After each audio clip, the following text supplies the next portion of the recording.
اب سے کچھ ہی دیر میں وہ 28 ہمارے درمیان اس وقت بہت ہی جون پور کی یہ سمجھ لیے مشہور و معروف شخصیت اور اجود قاسمی صاحب جو ماشاءاللہ محتاج تعارف نہیں ہے ہمارے درمیان موجود ہیں. میں چاہتا یہ ہوں کہ وہ تشریف لائیں اور تھوڑی دیر اپنے خیالات کا ضرور اظہار کریں. آج کی اس محفل کے عنوان سے میں جناب اجود قاسمی صاحب سے گزارش کر رہا ہوں کہ وہ تشریف لائیں اور آج کی اس محفل میں اپنے خیالات کا اظہار کریں.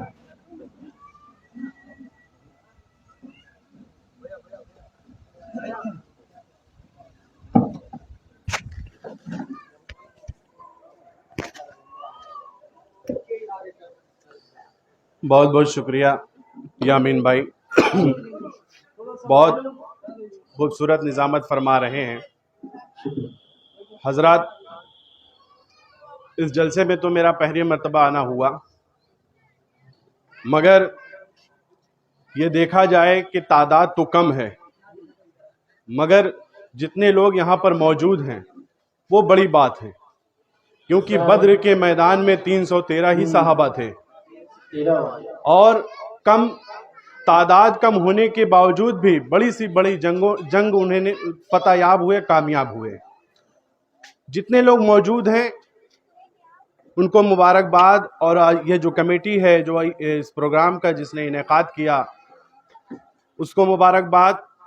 میں دیکھ رہا ہوں کہ بینر پہ جو انتظامیہ ہے، جو کمیٹی ہے، بچوں کا کافی نام ہے. نام دیکھ کر یہ خوشی اس بات کی ہو رہی ہے کہ نوجوان، آج کا نوجوان جو گیم یا تمام طرح کے کھیل میں ملوث رہتا ہے، اسے حضور صلی اللہ علیہ وسلم کی سیرت اور ان کے مناسبت سے اتنی محبت ہے کہ وہ اس جلسے میں شرکت کر رہا ہے. یہ بڑی خوش آئند بات ہے. حضرات، آج کا یہ جو پروگرام ہے جلسہ سیرت النبی، حضرت محمد صلی اللہ علیہ وسلم کی نسبت سے یہ پروگرام ہم منا رہے ہیں، یہاں پر اکٹھا ہیں، مگر ہمیں حضور صلی اللہ علیہ وسلم کی تعلیمات کو بھی جاننا ہے کہ آپ صلی اللہ علیہ وسلم کی کیا تعلیمات تھی، انہوں نے کیا تعلیمات دی، انہوں نے کیا باتیں کہیں، اس پر ہمیں عمل کرنا ہے. اگر ہم صرف ظاہری محبت کا اظہار کریں کہ ہاں ہم کسی سے محبت کرتے ہیں اور دل میں اس کی باتوں کا ہمیں پاس نہ رہے، لحاظ نہ رہے، تو پھر وہ محبت جھوٹی ہو جائے گی. اگر ہمیں حضور صلی اللہ علیہ وسلم سے محبت ہے، عقیدت ہے، تو ہمیں ان کی تعلیمات پر بھی عمل کرنا ہے. کسی شاعر نے کہا ہے کہ زمزم و کوثر و تسنیم نہیں لکھ سکتا، زمزم و کوثر و تسنیم نہیں لکھ سکتا، یا نبی آپ کی تعظیم نہیں لکھ سکتا. میں اگر 7 سمندر بھی نچوڑوں راحت، تو آپ کے نام کی ایک میم نہیں لکھ سکتا. حضرات، اسی شہر کے ایک شاعر استاد محترم اکرم جون پوری نے ایک شعر کہا کہ میرے ہاتھوں میں دامن ہے ان کا اور کیا چاہیے زندگی میں، میرے ہاتھوں میں دامن ہے ان کا اور کیا چاہیے زندگی میں، مل گیا ہے نبی کا وسیلہ اور کیا چاہیے زندگی میں.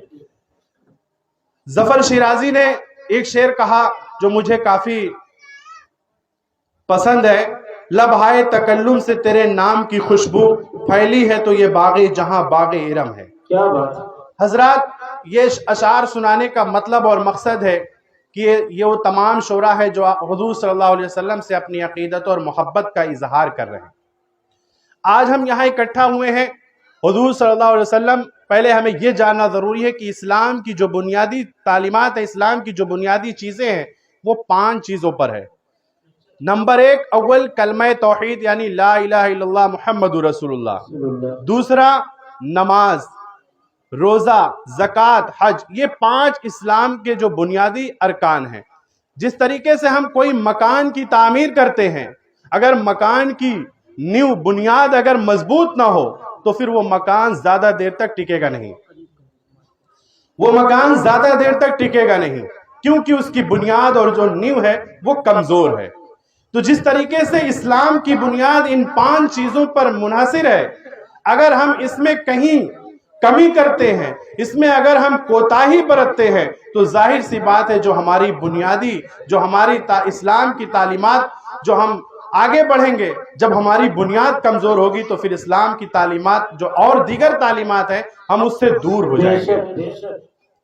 اس لیے اسلام کی بنیادی تعلیمات پر ہمیں عمل کرنا ہے، اور سب سے پہلی بات کہ نماز ہر حال میں فرض ہے، نماز ہمیں پڑھنا ہے، اور اپنے پڑوسی کے ساتھ حسن سلوک کا معاملہ کرنا ہے، اچھے معاملات کرنے ہیں، کیونکہ آپ صلی اللہ علیہ وسلم کی یہ تعلیمات تھی کہ پڑوسی کے ساتھ اچھے معاملات رکھو۔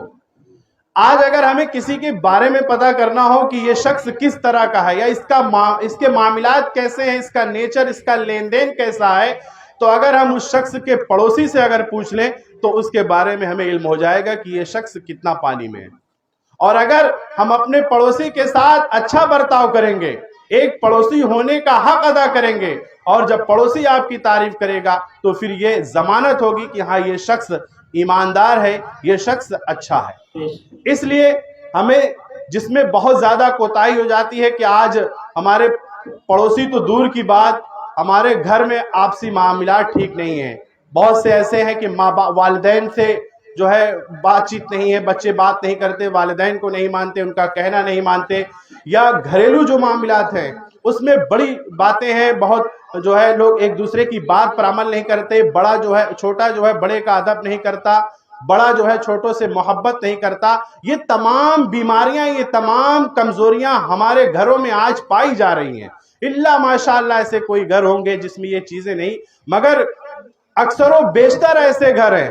ہم خود اپنے گھر میں یہ دیکھیں، سوچیں کہ کیا ہمارے گھر میں ایسے معاملات ہیں کہ ہم اپنے بڑوں کا ادب کرتے ہیں، اپنے بڑوں کی بات مانتے ہیں، اپنے والدین کا کہنا مانتے ہیں۔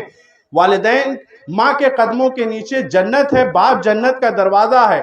حضرت امام شافعی رحمۃ اللہ جو ایک امام تھے، بڑے امام ہیں، حضرت امام شافعی اپنے ماں کے پیر کو، تلوے کو چاٹا کرتے تھے۔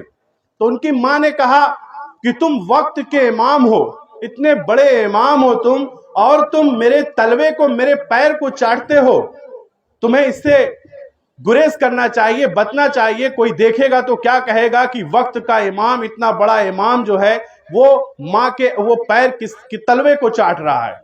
تو حضرت امام شافعی نے یہ جواب دیا کہ میں اپنی جنت کو چاٹ رہا ہوں، یعنی ماں کے قدموں کے نیچے، ماں کے پیر کے نیچے جنت ہوتی ہے۔ میرے بھائیوں، والدین کی بھی یہ ذمہ داری ہے کہ اپنے بچوں کی صحیح پرورش کریں۔ آج والدین، بہت سے ایسے معاملات دیکھنے کو ملتے ہیں، لوگ کہتے بھی ہیں کہ ہاں بچہ مان نہیں رہا ہے، شادی بیاہ ہو گئی تو بچہ الگ ہو گیا رہ رہا ہے، خرچہ نہیں دیتا، دوائیں نہیں دلاتا، تمام طرح کی ماں باپ کی شکایتیں ہوتی ہیں۔ میرے بھائی، اس میں کمزوری ہماری ہے۔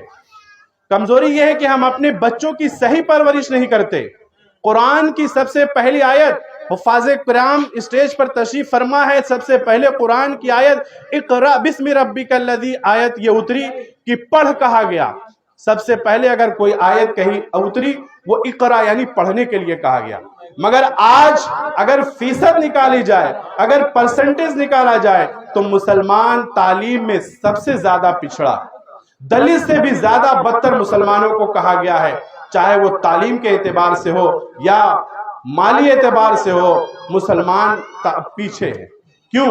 ہماری قرآن مقدس کتاب، جس پر چاہے ایک جاہل ہو، عالم ہو، اندھا ہو، لولا ہو، لنگڑا ہو، کوئی بھی ہو، اسے قرآن پر اگر کوئی آنچ آتی ہے، قرآن پر اگر کوئی نازیبا تبصرہ ہوتا ہے تو ہم اٹھ کھڑے ہوتے ہیں اس کے خلاف۔ ہم قرآن کے خلاف کوئی غلط بات سننے کے لیے راضی نہیں ہوتے، مگر اسی قرآن ہم سے یہ چیخ چیخ کر کہتا ہے اقرا کہ پڑھو۔ تو آج جو والدین ہیں، جو سرپرست ہیں، کیا وہ اپنے بچے کو تعلیم دے رہے ہیں، اچھی تعلیم دلا رہے ہیں؟ اگر اپنے بچوں کو آپ اچھی تعلیم دلائیں گے، سب سے پہلے تعلیم تو دینی تعلیم ہے۔ علم کوئی بھی ہو، آپ علم حاصل کریے، چاہے وہ انگلش ہو، میتھ ہو، سائنس ہو، سنسکرت ہو، دنیا کا جتنا بھی علم ہو،